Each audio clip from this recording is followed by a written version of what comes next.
Hello, my name is Connor, and welcome to NASA's Spinoff Highlight. I have looked into the spinoff dealing with microwave technologies, exploration equipment, and lunar dust, observing how NASA plans to counteract problems with these pesky particles using SBIR technology. So, after landing on the moon, astronauts found that the lunar dust churned up by the LEM engines upon landing was both abrasive and clingy to their technology. Both their suits and their rovers were covered in the dust. The engines, which expel high-temperature gas, which expands, disturbs the layers of particles as they approach the lunar surface. And when churned up, the dust, which is called regolith, can cause both health and safety problems for the crew and spacecraft on the lunar surface.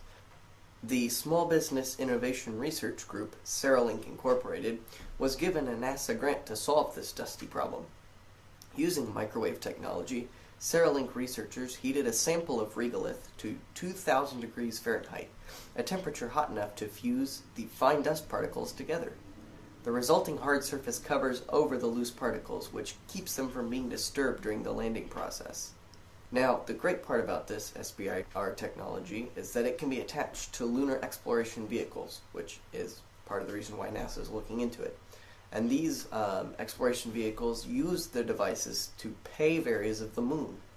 These pavements made out of regolith, microwave regolith, become stable surfaces for the lunar pavement, which can be used for roads, for new rovers, and maybe even launch or landing surfaces for future LEMs, and stable areas for possible lunar construction, perhaps of a deep space habitat or of other such things.